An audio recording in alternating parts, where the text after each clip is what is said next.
कार्यक्रम में सम्मिलित हुए हैं, जिन्होंने अपना भाव यहाँ रखा है।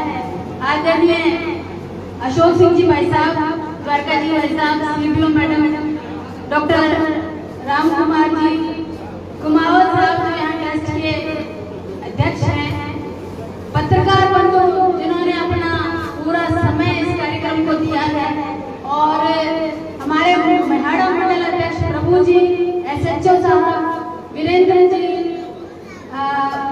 मैडम दीपिका जी और गाड़ा राम जी, जो राम कथा का जिन्होंने और जो निमित्त बने हैं इस कार्यक्रम के, आदरणीय रणवीर जी।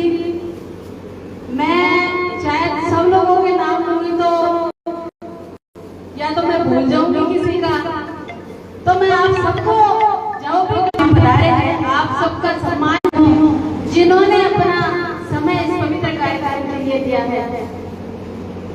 मैं इस कार्यक्रम की स्वरूप की संरचना से बिल्कुल भी अनजान थी। मुझे लगा सामान्य सा कार्यक्रम आप लोगों ने रखा है। अगर मुझे इस कार्यक्रम के स्वरूप की संरचना का कुछ भी पता होता तो मान लीजिए कि मैं थोड़ा पढ़ के आती, थोड़ा ढूंढ के आती कि मुझे यहाँ पे आपके प्रबुद्ध लोगों के बीच में बोलना क्या है। दरअसल इस पूरे कार्यक्रम में एक भाव नजर आया है, मानवता का भाव, सेवा परमो धर्म। जिसकी जैसी व्यवस्था थी, उन्होंने इस कार्यक्रम में अपनी जितना भी भाव अपना लगाया है, और मैं एक तरह से कहूंगी कि अपने समय का, अपने धन का, अपने ज्ञान का जो दान यहाँ पे दिया है, आप सब लोगों को हाथ जोड़कर करबद्ध प्रणाम। सनातन धर्म का एक ही मूल तत्व है मानवता की सेवा, चाहे वो किसी भी रूप में करी जाए। एक दान का भाव हमारे सनातन धर्म के मूल्यों में निहित है। हम हमेशा अपने पूर्वजों से, वेद पुराणों से एक बात पढ़ते और सुनते आ रहे हैं कि दान का जो भाव होता है, दान का जो धर्म होता है, सबसे बड़ा होता है। मैं एक मनन कर रही थी रणवीर जी की इस निःशुल्क राम कथा करने के प्रसंग में। एक बार मैंने किसी पत्रिका में एक कहानी पढ़ी थी कि एक बहुत ही दीनहीन अवस्था की वृद्ध महिला बस में कहीं जा रही थी। शरीर से बिल्कुल ही क्षीण थी, लेकिन एक सही आदमी ने उसको नोटिस किया कि जब भी बस में कोई चढ़ता है वो अपनी सीट छोड़कर खड़ी हो जाती है, आइए आप यहाँ बैठिए। फिर जगह मिलती, जब बैठती फिर कोई आता था वो उठ के खड़ी हो जाती है। तो उससे रहा नहीं गया, बोला माता जी आप खुद इतनी बूढ़ी हैं, इतनी असहाय हैं, लेकिन फिर भी आप बार बार किसी न किसी के लिए उड़ जाते हैं। तो बोले बेटा, जीवन में मेरे पास न तो धन है, न मेरे पास और कोई व्यवस्था है जिससे मैं कोई दान कर सकूं या मानवता का कुछ काम कर सकूं। मुझे ये भाव है कि मुझे दान करना चाहिए, तो मेरे पास आज ये सीट है, मैं इसी का दान कर रही हूँ कि जिसको सुविधा हो और जो भी बैठे इससे कम से कम 2 क्षण के लिए वो सुखी हो जाए। तो इस प्रकार का जो दान का भाव है, ये हमारे धर्म में है, हमारे मूल्यों में है। कुछ लोगों का मानना है कि दान पैसे से होता है, लेकिन मेरा यह मानना है कि दान धन से नहीं, दान मन से होता है। अगर आपके पास मन होगा तो आपके पास जितनी भी जो भी व्यवस्था बैठेगी, आप उसी से मानवता की सेवा कर पाएंगे। कुछ लोगों के पास पैसा होता है, वो पैसे का दान कर देते हैं। कुछ लोगों के पास अन्य व्यवस्थाएं होती है, वो अपनी व्यवस्थाओं से दान बंद करते हैं। हमारे जैसे लोग समय का दान करते हैं, सेवा का दान करते हैं।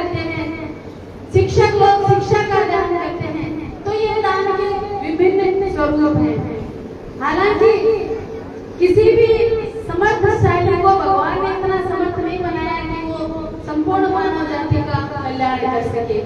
लेकिन जिस प्रकार राम सेतु में गिलहरी ने अपना समर्पण दिखाया था, उस प्रकार अगर कुछ भी हम देव स्थानों पे या ऐसे शिक्षा के माध्यम में अगर कुछ भी अंशदान हम कर पाए तो ये मानवता की सबसे बड़ी सेवा होती है। और शिक्षा का जहाँ पे शिक्षा का जिक्र आता है, मैं समझती हूँ व्यक्ति के पास कुछ रहे न रहे, अगर वो शिक्षित है, अगर वो शिक्षा के साथ संस्कारी भी है, तो इस मानव का जो अपना धर्म है वो सुचारू रूप से, उसको व्यवस्थित रूप से वो निभा सकता है। एक शिक्षित व्यक्ति विकसित समाज की धूरी होता है, लेकिन शिक्षा के साथ संस्कार होना भी बहुत आवश्यक है।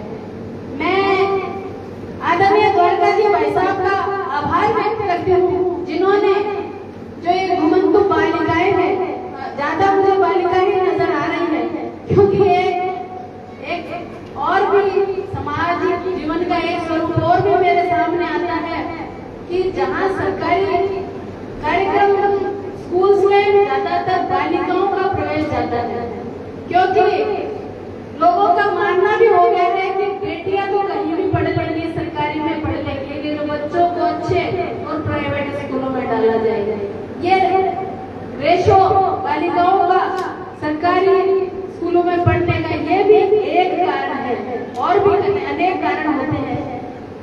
तो जितनी भी बालिकाएं, जो प्रतिभावान बालिकाएं यहाँ उपस्थित है, जिन 2 बालिकाओं ने अच्छे नंबर लाए हैं, मैं उनको बधाई देती हूँ और उनके माता पिता और शिक्षकों को भी साधुवाद देते हैं। ये हम सबका धर्म है, हम सबका कर्म है। अगर बच्चों को, विशेष करके जो घुमंतु जाति के बच्चे हैं, इनका कोई, जैसे सीबीओ मैडम भी बता रही थी, इनका कोई रात दिन जैसे बदलते रहते हैं, गाँव एक जगह रहते हैं, तो इनकी शिक्षा की व्यवस्था ही थोड़ी मुश्किल हो जाती है। लेकिन राज्य सरकार ने ऐसी व्यवस्थाएं स्कूल्स को दी है कि अब इनका प्रवेश भी बिना किसी बाधा के हो पाएगा। तो ये अभिनव पहल है हमारी सरकार की, हम सबको सराहना करनी चाहिए। और भी एक मैं बात हमेशा और हर मन से कहती हूँ, हम यहाँ सब प्रबुद्ध लोग हैं। मैंने पहले ही कहा कि आप सबके बीच में बोला सूरज को दिया दिखाने के बराबर है, क्योंकि सभी यहाँ पे ज्ञानी हैं, सभी सब समझते हैं।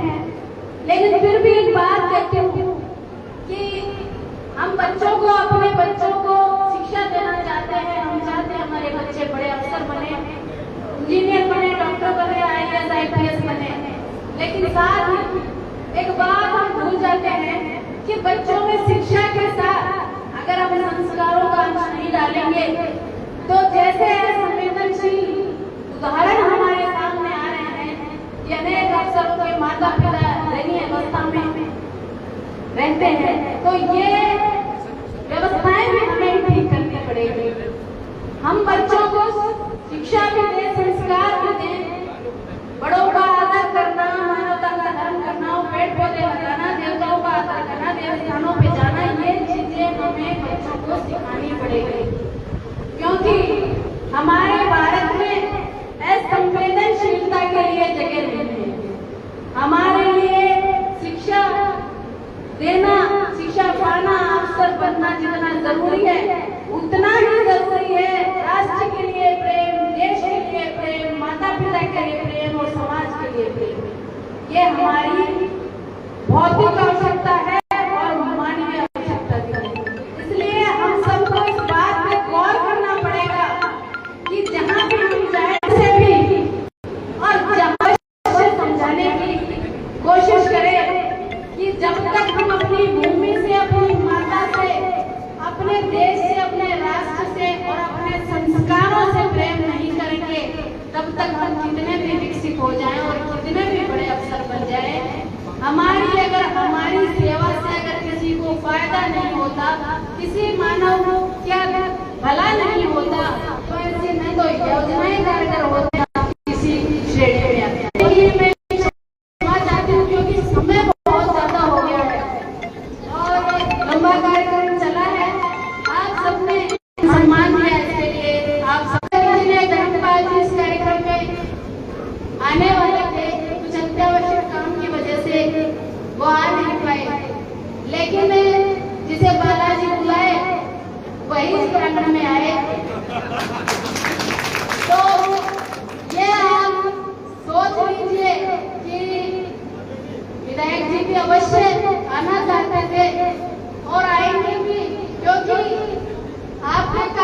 बधाई और बहुत बहुत साधुवाद देती हूँ कि इस प्रकार के मानवता के कार्य, इस प्रकार के समाज सेवा के कार्य आप निरंतर करते रहे और इसी प्रकार आपका जो प्रेस का काम है बढ़ता रहे। धन्यवाद, आपने मुझे बुलाया। बहुत बहुत धन्यवाद।